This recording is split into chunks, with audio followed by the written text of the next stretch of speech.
Sejam muito bem-vindos a mais um TSP Exclusiva, hoje com o treinador Gabriel Magalhães, que acabou de voltar da Tailândia. E o Gabriel, para quem não sabe, foi o primeiro entrevistado da história do TSP, acabou não indo ao ar, mas é uma honra ter você de volta aqui, Gabriel, seja muito bem-vindo. Para mim é uma satisfação imensa, né, ter poder participar do programa, de poder estar de volta, bater papo. Eu digo que a gente é muito felizado em trabalhar com futebol, né? A gente trabalha com uma coisa que a gente gosta, então tá sempre conversando sobre futebol, sempre trocando ideia, porque a gente tem uma visão diferente, às vezes uma pessoa de fora fala algumas coisas que fazem a gente refletir. Então é bem gostoso esse bate-papo, espero a gente poder trocar algumas ideias boas e quem sabe passar alguma coisa para o telespectador. E olha, para o ouvinte do TSP, talvez não conheça seu nome, não conheça seu rosto, mas com certeza conhece seu trabalho, porque conta para o pessoal, Gabriel, onde você estava entre 2017 e 2020, que foi uma parte legal da sua carreira aí, que foi o grande tema da nossa conversa, na primeira conversa, para o pessoal saber quem é Gabriel Magalhães. Cara, eu trabalhei até 2016 aqui no futebol mais do Centro-Oeste. Em 2016 tive a oportunidade para o Corinthians, né? Então fiquei 2016 e 2000 início ali, quase o meio de 2017 trabalhando na base do Corinthians, depois subi profissional ali já no final do ano, se eu não me engano. E tive a oportunidade de participar, né, dos momentos muito bons, né, onde o Corinthians, a gente foi tricampeão paulista, fomos campeão da Copa São Paulo, fomos campeão brasileiro, né, o Corinthians a gente foi vice-campeão da Copa do Brasil, né, no jogo contra o Cruzeiro. Até teve o lance do VAR, né, que é bem polêmico, o VAR foi lançado naquela época, então teve anular um gol do Pedrinho. Então, assim, vivi momentos muito inesquecíveis num clube gigante, né? Em 2020 eu saí do clube, e aí fui rodar em vários clubes do Brasil e tive essa passagem muito boa pela Tailândia. E nessa passagem pelo Corinthians, além do VAR, que era uma coisa nova, teve outra coisa que foi uma inovação, que aí sim era sua área de atuação no Corinthians, que no Brasil foi um dos pioneiros, que era a parte do Cifute, né? A parte da análise de desempenho. Eles fazem um pouquinho da importância dessa função dentro do futebol e como você vê que o Corinthians revolucionou a parte da análise de desempenho no Brasil com o Cifute, principalmente numa época tão importante de desenvolvimento do futebol brasileiro.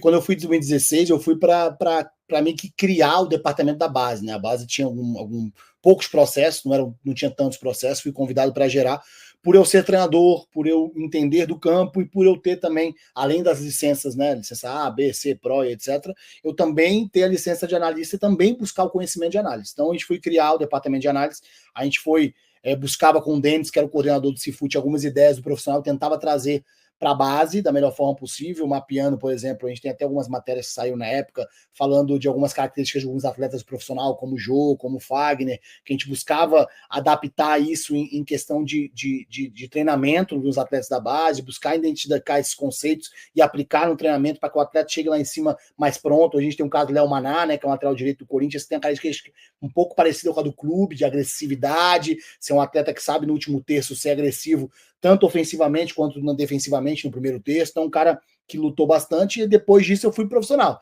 E aí foi uma vida bem diferente para mim, um conhecimento diferente, que aí você não vai buscar evoluir o atleta, você vai buscar o resultado, né? E eu era meio que responsável, um dos responsáveis a tomar conta dos adversários que o Corinthians enfrentava, né, nos campeonatos, né? Então, a gente, além de analisar ali coisas bem diferentes, né, como o pênalti, eu fui que olhava os árbitros, por exemplo, da Sul-Americana, Libertadores. Então eu fazia ali, por eu ter feito curso de árbitro em Brasília, ter me formado como árbitro, na época eu queria entender mais o futebol, também fiz curso de árbitro, então eu buscava um pouco das informações para passar para o time. Então o Cifute, eu digo que é uma coisa muito diferente, tanto que hoje a gente tem o Tássio, que está no Palmeiras, a gente tem, se for citar, muitos.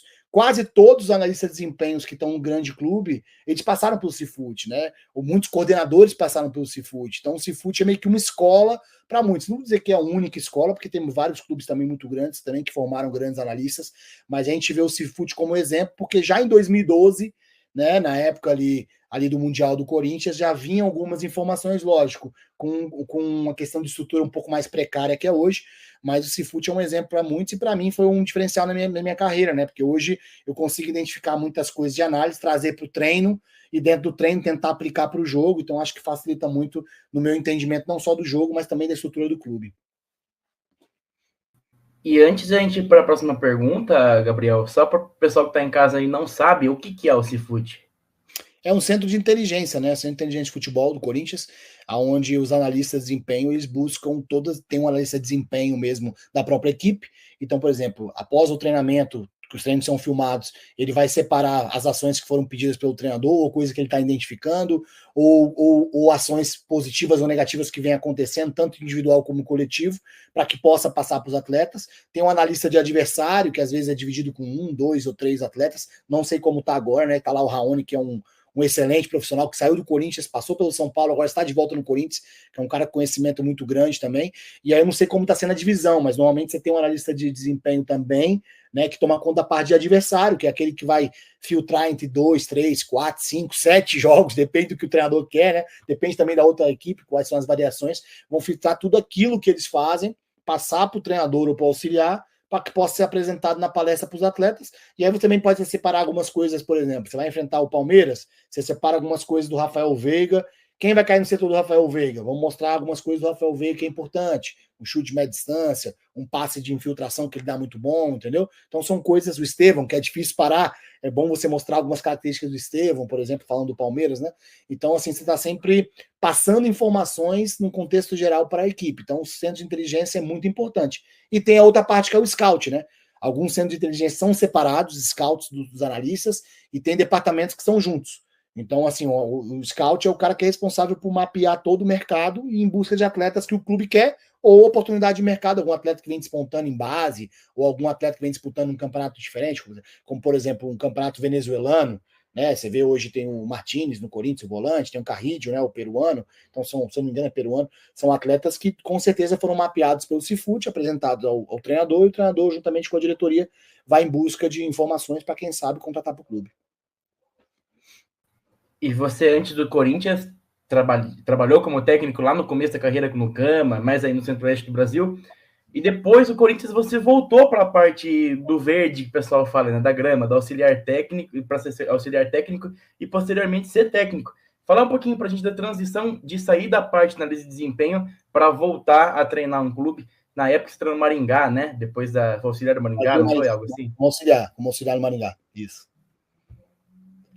Foi assim, foi momentos fantásticos, né, cara? Porque assim, até 2016 eu tinha uma visão do futebol, mas eu trabalhava no Centro-Oeste, onde, e mais especificamente Brasília, eu trabalhei um pouco no futebol goiano, mas futebol do Brasil que ainda é muito carente, né, do nível do futebol nacional, de grandes centros como São Paulo, Rio, Rio Grande do Sul e por aí vai, Minas, etc.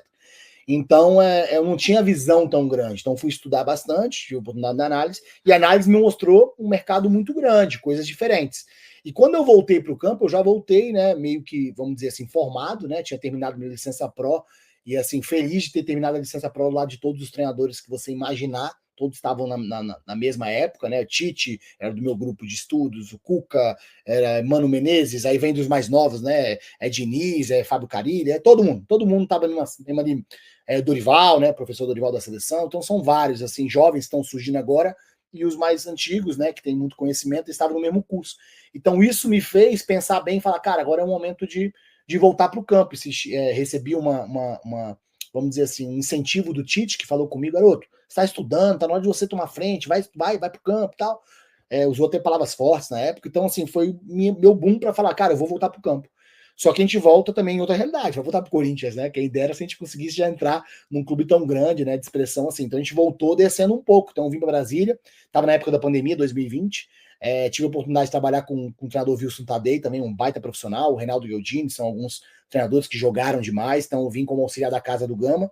Fomos campeões aqui em Brasília, campeões estaduais, né? Em 2020 o campeonato terminou mais em setembro, por causa da questão do Covid.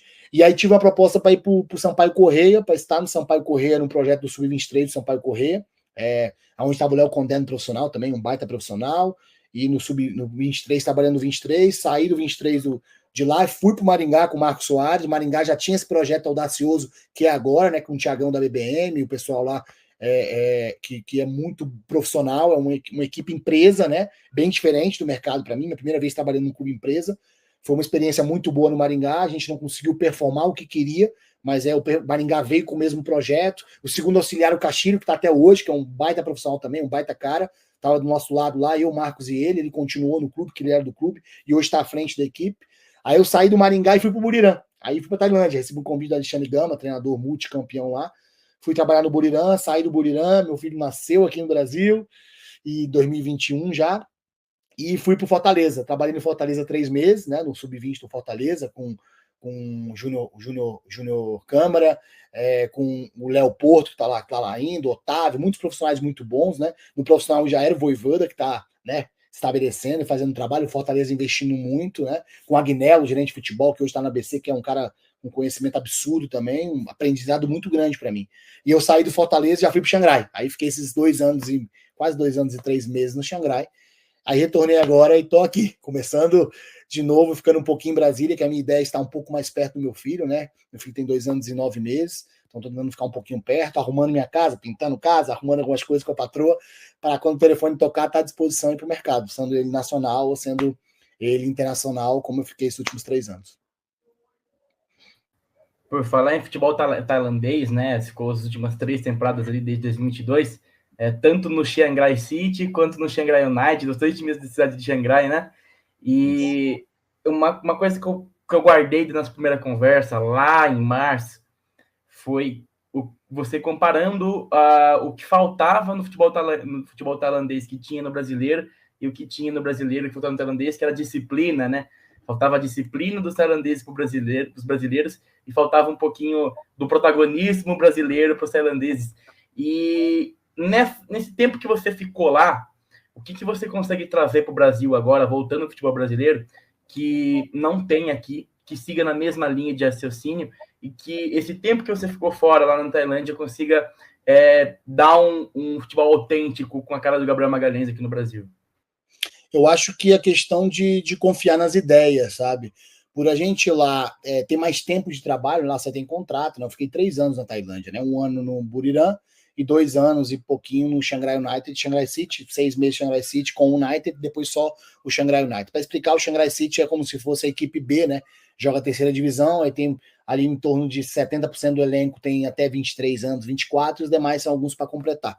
Então eu fiquei à frente como treinador dessa equipe, e logo após isso eu tomei à frente da equipe principal, que é a equipe que disputa a primeira divisão lá, e é uma equipe também com muita tradição, assim, equivalente a um São Paulo, um Fluminense, uma equipe bem grande aqui.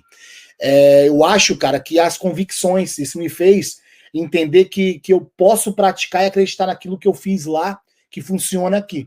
Né? Eu peguei um time do Chiang Rai City, onde os meninos são muito fracos, comparado de força, né? Comparado com o pessoal da terceira divisão que vem para jogar e subir. A gente vinha para manter o elenco, quem sabe subir alguns atletas profissional.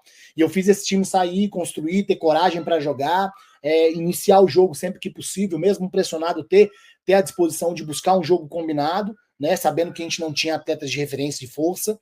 E já no Chiang Rai United, que é um time que jogava de jogo direto, eu fiz algumas adaptações e mudando várias vezes a plataforma de jogo, com ideias diferentes, dentro do adversário, fazendo ajuste de ângulo de atletas, aonde se posicionar, onde não era, coisa que foi uma prática, foi uma escola para mim, entendeu?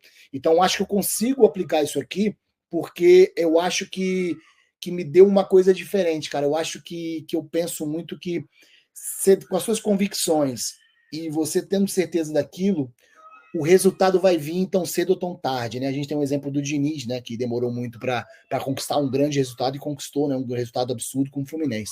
Eu não estou dizendo do modelo do Diniz ou o meu modelo, não é isso. É você confiar e você acreditar. Você vai, de repente, passar por 1, por 2 ou por 3 equipes, mas se você ficar se adaptando muito dentro das ideias, sabe? Ficar fugindo muito para ganhar e para resultado, pode ser que você se perca um pouco e perca essa questão dessas convicções, entendeu? E aí vai te complicar bastante. Então, ao meu ver, eu acho que é isso que eu vou trazer do futebol tailandês. Eu acho que eles me deram essa responsabilidade, me deram essa confiança de entender que eu consigo aplicar isso na melhor forma. E não pense que é diferente, porque eu tive o Bill, e eu tinha que jogar em função do Bill, que era um cara um pouco mais pesado, já com um pouco mais de idade, então eu jogava com o Bill, e eu tive também campeonato sem Bill, com atletas diferentes. Então, consegui criar ideias e conseguir aplicar isso. E eu acho que isso é o principal, não ter medo do resultado, e sim buscar nas suas confianças, suas convicções, lógico, respeitando a cultura do clube. Tem clube que tem algumas coisas que você tem que colocar no seu dia a dia, né? Como, de repente, um clube mais agressivo, um clube que jogue mais com a posse. Então, são detalhes, mas você tem que ter suas convicções. Isso é muito importante. E agora, pensando em 2025, queria que você contasse um pouquinho para a gente dos seus próximos passos aí, pensando na carreira, voltou para o Brasil agora para ficar perto do filho, mas acredito eu que o futebol também ande lado a lado com essa ideia de estar perto da família. Então, quais são os seus planos para 2025, pelo menos para o primeiro semestre, de primeira vista?